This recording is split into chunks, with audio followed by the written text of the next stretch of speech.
इस वक्त प्रधानमंत्री नरेंद्र मोदी युवा संसद समारोह को संबोधित कर रहे हैं। आप देखते होंगे कि भारत का शायद ही ऐसा कोई गांव हो, कोई शहर हो, कोई व्यक्ति हो जो स्वामी जी से खुद को जुड़ा महसूस न करता हो, उससे प्रेरित न होता हो। स्वामी जी की प्रेरणा ने आजादी की लड़ाई को भी नई ऊर्जा दी थी। गुलामी के लंबे कालखंड ने भारत को हजारों वर्षों की अपनी ताकत और ताकत के एहसास से दूर कर दिया था।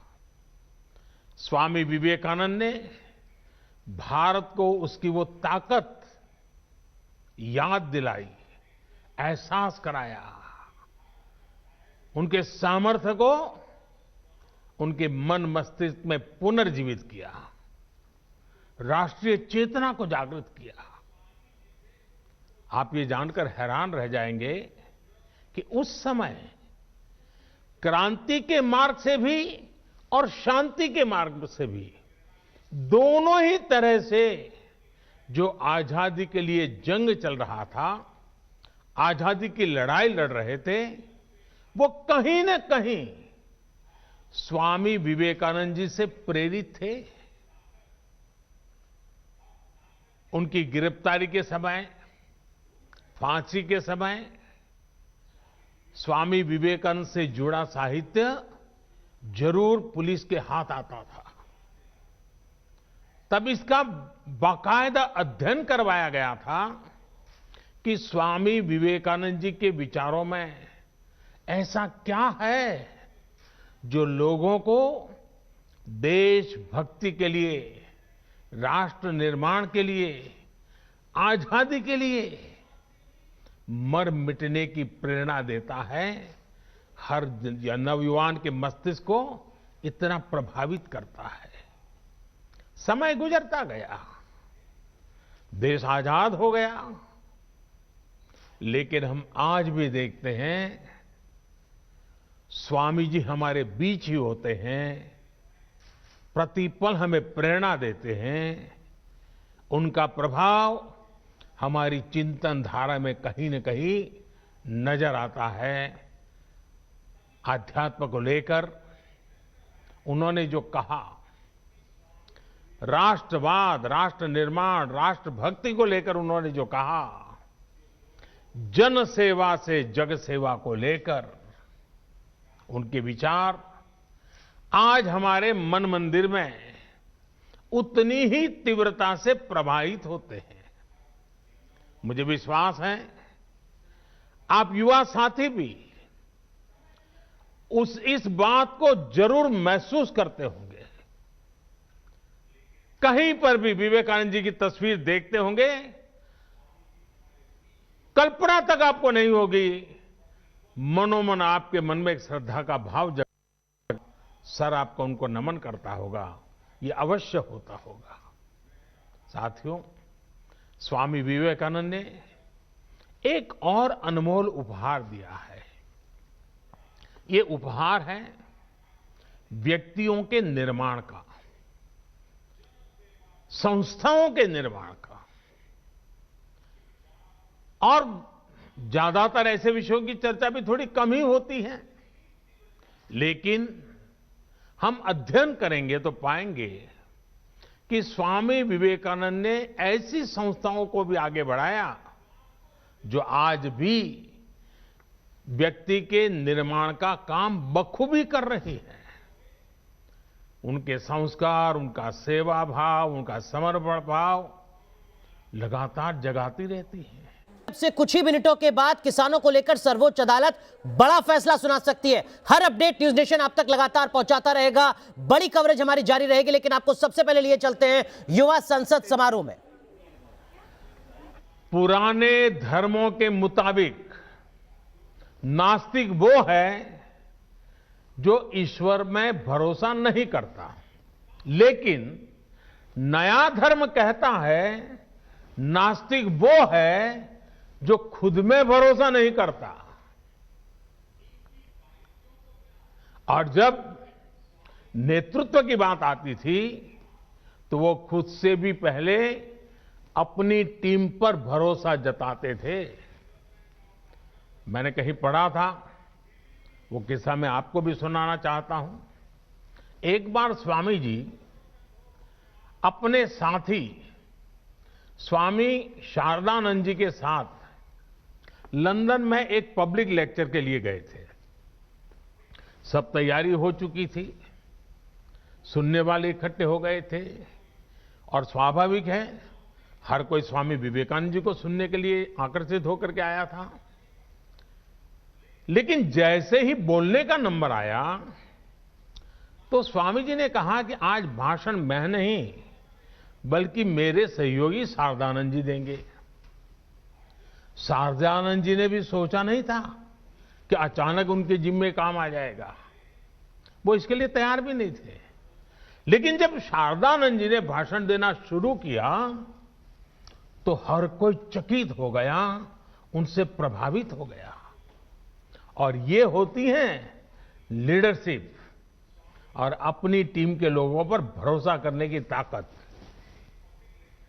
आज हम जितना स्वामी विवेकानंद जी के बारे में जानते हैं उसमें बहुत बड़ा योगदान स्वामी शारदानंद जी का ही है।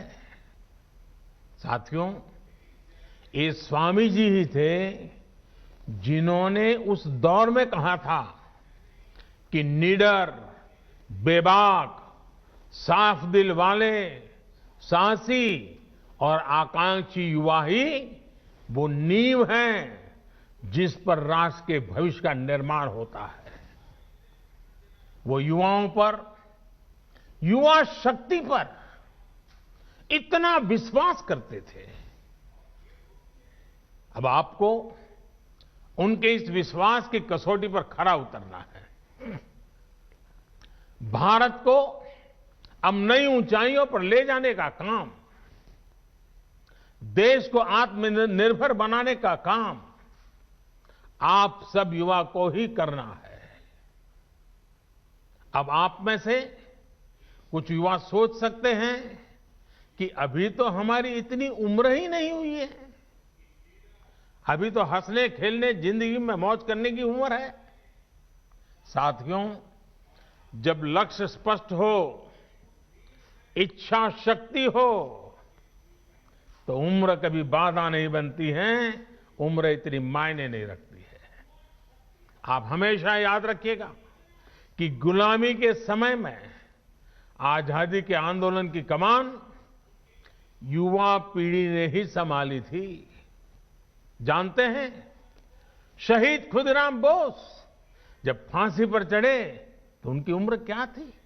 सिर्फ 18-19 साल। भगत सिंह को फांसी लगी तो उनकी उम्र कितनी थी? सिर्फ 24 साल। भगवान बिरसा मुंडा जब शहीद हुए तो उनकी आयु कितनी थी? बमुश्किल 25 साल। उस पीढ़ी ने ये ठान लिया था कि देश की आजादी के लिए ही जीना है, देश की आजादी के लिए मरना है। लॉयर्स, डॉक्टर, प्रोफेसर्स, बैंकर्स, अलग अलग प्रोफेशन से यंग जनरेशन के लोग निकले और सबने मिलकर के हमें आजादी दिलाई। साथियों, हम उस कालखंड में पैदा हुए हैं, क्योंकि मैं भी आजाद हिंदुस्तान में जन्मा हूं। मैंने गुलामी देखी नहीं है और मेरे सामने आप जो बैठे हैं, आप भी सब आजादी में पैदा हुए हैं। हमें देश की स्वतंत्रता के लिए मरने का मौका नहीं मिला, लेकिन हमें आजाद भारत को आगे बढ़ाने के लिए मौका जरूर मिला है। ये मौका हमें गंवाना नहीं है। साथियों, आजादी के 75 साल लेकर आजादी से 100 साल होने तक, ये आने वाले 25-26 साल बहुत ही महत्वपूर्ण है। 2047 2047 जब आजादी के 100 साल होंगे, ये 25-26 साल की यात्रा बहुत महत्वपूर्ण है। साथियों, आप भी सोचिए, आप आज जिस उम्र में हैं, अब से जो समय शुरू हो रहा है अपना, वो आपके जीवन का स्वर्णिम काल है, उत्तम काल है। और वही कालखंड भारत को भी आजादी के 100 साल की तरफ ले जा रहा है। मतलब आपके विकास की ऊंचाइयां, आजादी के 100 साल की सिद्धियां, दोनों कदम से कदम मिलाकर के चल रही है। मतलब आपकी जिंदगी के आने वाले 25-26 साल, देश के आने वाले 25-26 साल के बीच बहुत बड़ा तालमेल है, बहुत बड़ी अहमियत है। अपने जीवन में इन वर्षों में सर्वोच्च प्राथमिकता देश को दीजिए, देश की सेवा को दीजिए। विवेकानंद जी कहते थे कि ये सदी भारत की है। इस सदी को, भारत की सदी, हमारी युवा पीढ़ी को ही बनाना है।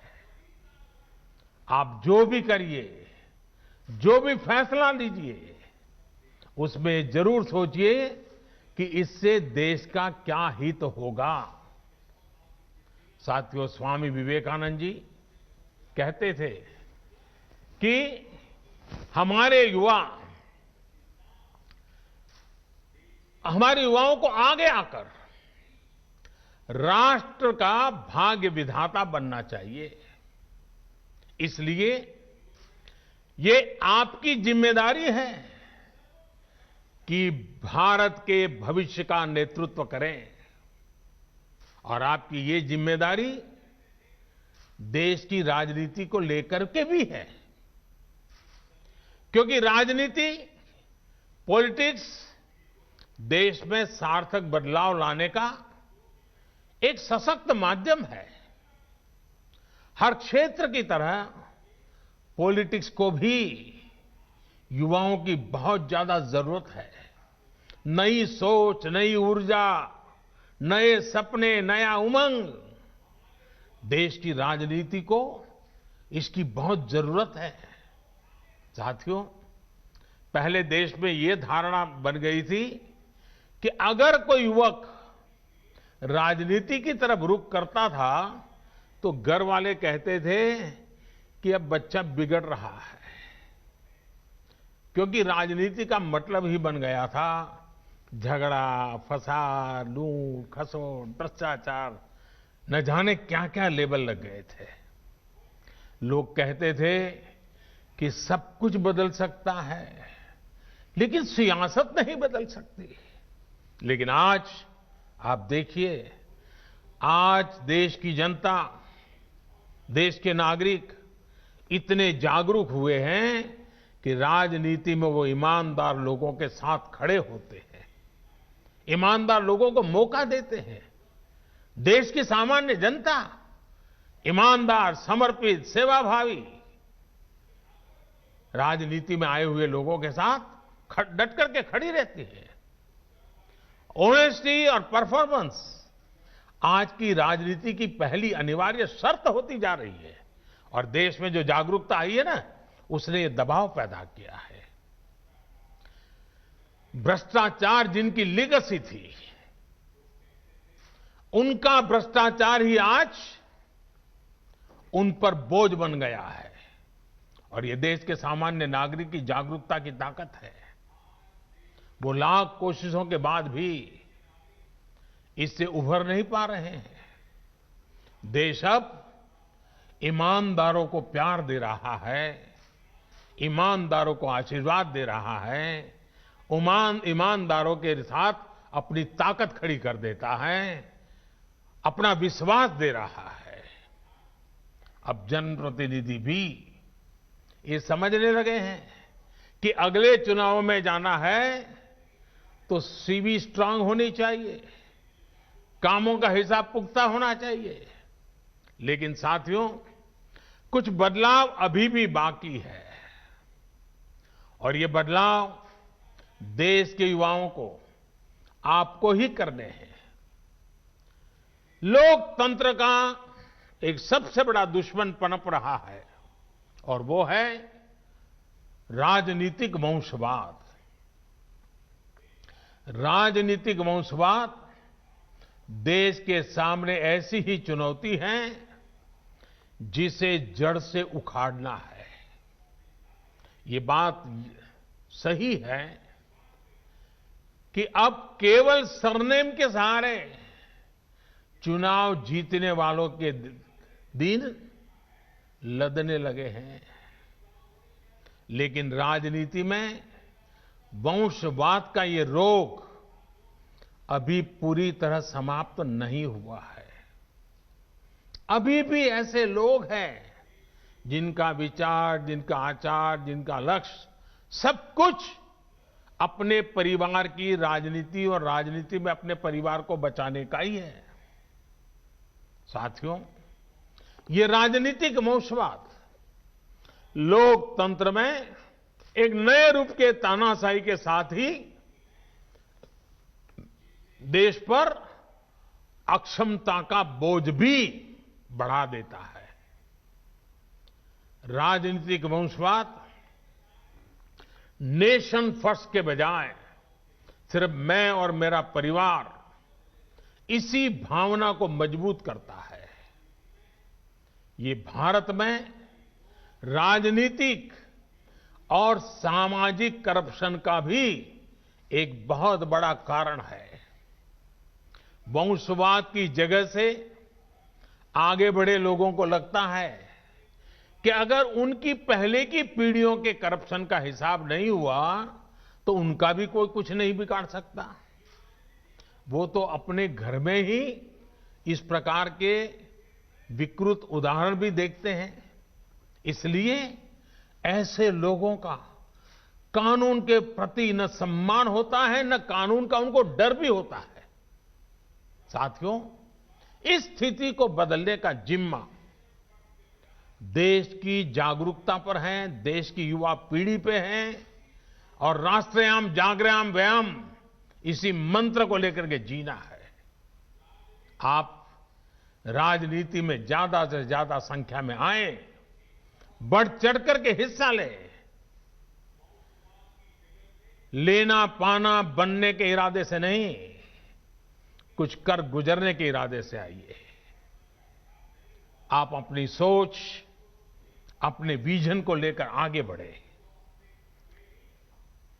एक साथ मिलकर के काम करें, जुट करके काम करें, डट करके काम करें।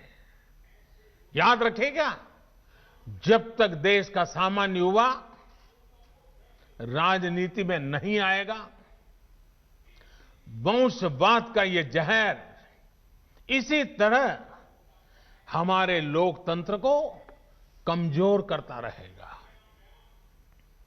इस देश के लोकतंत्र को बचाने के लिए आपका राजनीति में आना जरूरी है। और ये जो लगातार हमारे युवा विभाग के द्वारा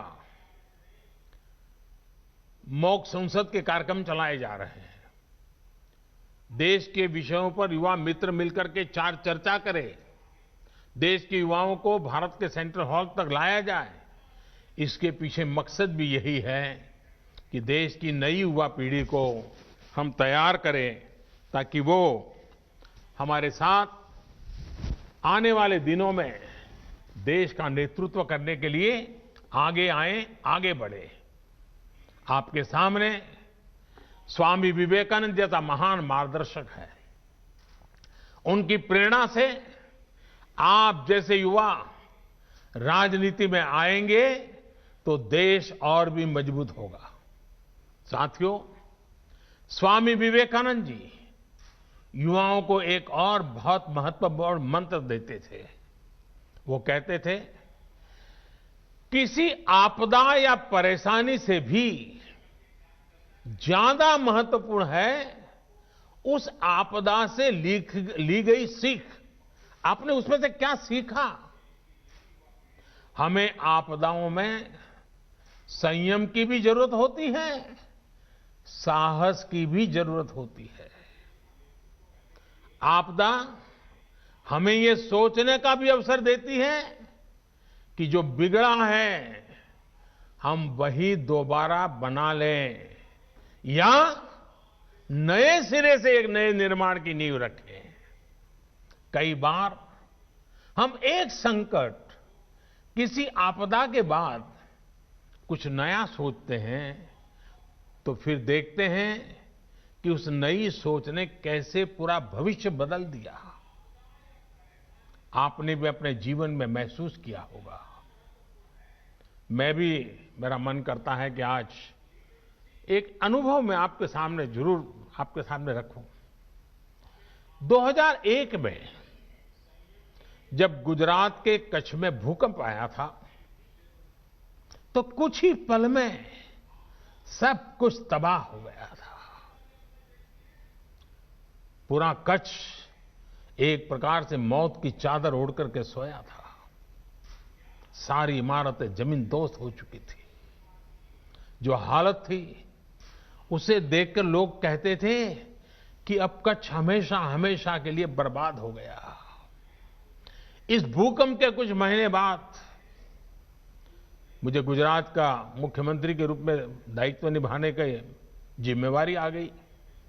चारों तरफ गूंज यही थी कि अब तो गुजरात गया, अब तो गुजरात बर्बाद हो गया, अब कच्छ बर्बाद, यही सुन रहा था। हमने एक नई अप्रोच के साथ काम किया, एक नई रणनीति के साथ आगे बढ़े।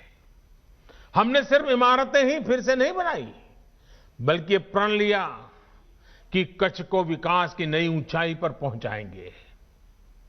तब वहां न उतनी सड़कें थी, न बिजली व्यवस्था ठीक थी, न ही पानी आसानी से नहीं मिलता था। हमने हर व्यवस्था सुधारी। हम सैकड़ों किलोमीटर लंबी नहरें बनाकर कच्छ तक पानी लेकर गए, पाइपलाइन से पानी ले गए।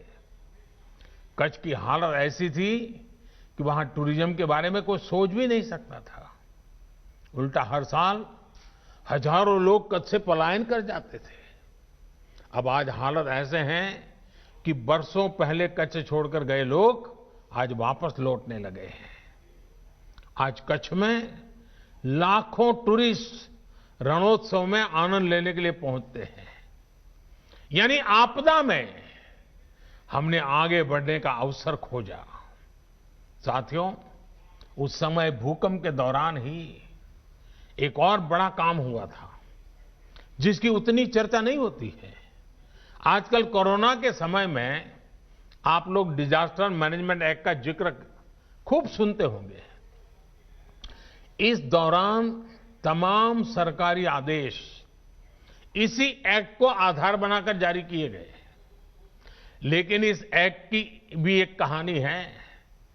कच्छ भूकंप के साथ इसका एक रिश्ता है और मैं ये भी शायद आपको बताऊंगा तो आपको खुशी होगी। साथियों, पहले हमारे देश में डिजास्टर मैनेजमेंट ये कृषि विभाग का हिस्सा रहता था, उसी का काम समझा जाता था। क्योंकि हमारे यहां डिजास्टर का मतलब होता था बाढ़ या सूखा। ज्यादा पानी गिर गया तो वो डिजास्टर, ज्यादा पानी कम पड़ गया तो वो डिजास्टर। बाढ़ वगैरह आती थी तो खेती का मुआवजा वगैरह देना, यही काम प्रमुखतः डिजास्टर मैनेजमेंट का होता था। लेकिन कच्छ भूकंप से सबक लेते हुए गुजरात ने 2003 में Gujarat state disaster management act बनाया। तब देश में पहली बार ऐसा हुआ जब डिजास्टर मैनेजमेंट को कृषि विभाग से लेकर वहां से बाहर निकाल करके गृह विभाग के अंडर में दे दिया गया। बाद में केंद्र सरकार ने 2005 में गुजरात के उसी कानून से सीख लेकर पूरे देश के लिए डिजास्टर मैनेजमेंट एक्ट बनाया। अब इसी एक्ट की मदद से ताकत से देश ने महामारी के खिलाफ इतनी बड़ी लड़ाई लड़ी है। आज यही एक्ट हमारे लाखों लोगों की जान बचाने में सहायक हुआ।